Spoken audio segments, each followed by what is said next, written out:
Everyone, welcome to my another blog. Good morning.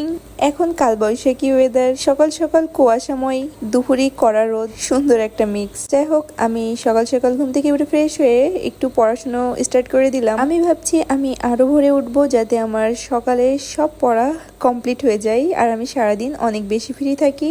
যেহেতু আমি NU student আর আমার বাসা থেকে দূরে থাকা লাগে এবং আমি মেসে থাকি না, তো রান্না বান্না বাজার সবকিছু আমারই করা লাগে। তো ভোরে সব পড়া কমপ্লিট করে নিলে সারাদিনটা ফ্রি।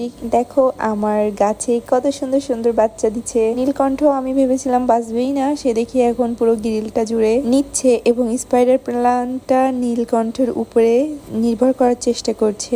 আমি যদিও পরে এটাকে তো পড়া শেষ করে আমি চলে গেলাম রান্নাঘরে, সবজি খিচুড়ি এবং ডিম ভাজি করে নিলাম এবং খাওয়া দাওয়া করে আমার কলেজে যাওয়া লাগবে। এবং খাওয়া দাওয়ার পরে আমার কাছে অনেক সময় বেঁচে ছিল, এই জন্য আমি একটা স্কিল ডেভেলপমেন্টের ক্লাস করছিলাম। যেহেতু এনইউ স্টুডেন্ট, বেশি ক্লাস করা বা পড়াশোনা করা লাগে না, তো এই টাইমটা নষ্ট না করে আমার মতে কোনো একটা স্কিল শিখে নেওয়া অনেক বেটার।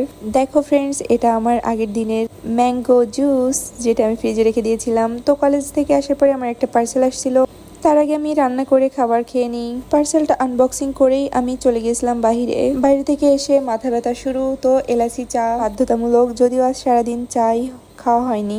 সারাদিনে চা না খেলে মাথাটা যেন কাজই করে না। জীবনে এমন একটা পর্যায়ে চলে এসেছি যে ক্যাফেইন না হলে জীবন চালানো অনেক মুশকিল হয়ে যায়। তো এলোমেলো রুমটা একটু সুন্দর করে সাজিয়ে নেওয়ার চেষ্টা করলাম।